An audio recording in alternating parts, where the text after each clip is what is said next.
8 ஆண்டுகள் நீண்ட வழக்கில் விடுதலை. பாலேஸ்வரம் முதியோர் இல்லம் விவகாரத்தில் 6 பேரை விடுவித்த காஞ்சிபுரம் நீதிமன்றம்.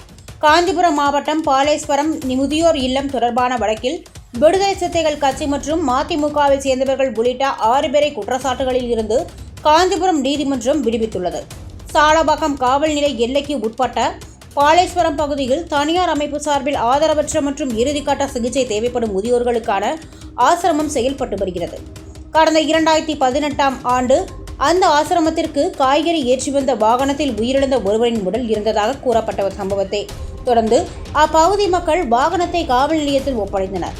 அப்போது ஏற்பட்ட பரபரப்பில் அரசு வாகனத்தின் கண்ணாடி சேதப்படுத்தப்பட்டதாக கூறி விடுதலை சிறுத்தை கட்சியை சேர்ந்த பன்னீர்செல்வம், நாகராஜ், டில்லி மற்றும் மதிமுகவை சேர்ந்த கருணாகரன் உள்ளிட்ட 6 பேர் மீது 5 பிரிவுகளின் கீழ் வழக்கு பதிவு செய்யப்பட்டது.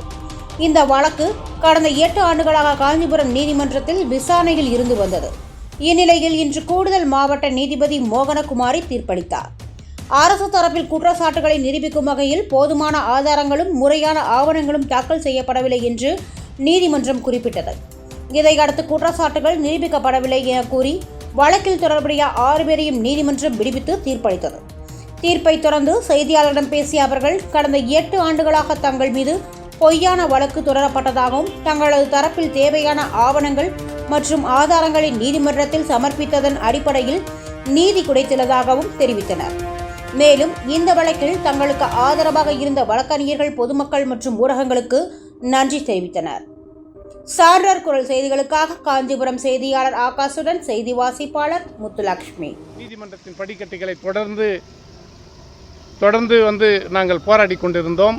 இன்று எங்களுக்கு மாண்புமிகு நீதிபதி அம்மா எங்களை நிரபராதி என்று விடுதலை செய்தார்.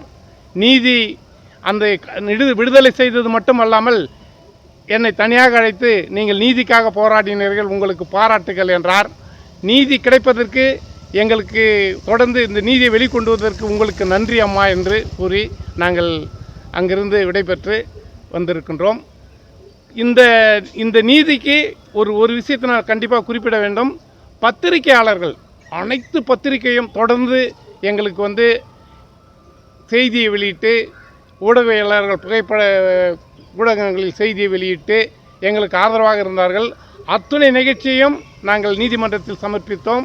குறிப்பாக 6 மணி நேரம் ஆர்டிஓ அவர்கள் விசாரணை செய்தார்கள்.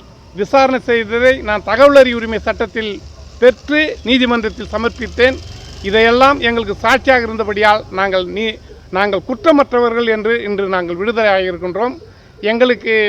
எங்களுக்காக வாதாடிய வழக்கறிஞர் ஐயா கருணாநிதி அவர்களுக்கும், உடன் இருந்த வழக்கறிஞர்களுக்கும், பத்திரிகையாளர்களுக்கும், நீதித்துறைக்கும் எங்களுடைய பணிவான வணக்கம்.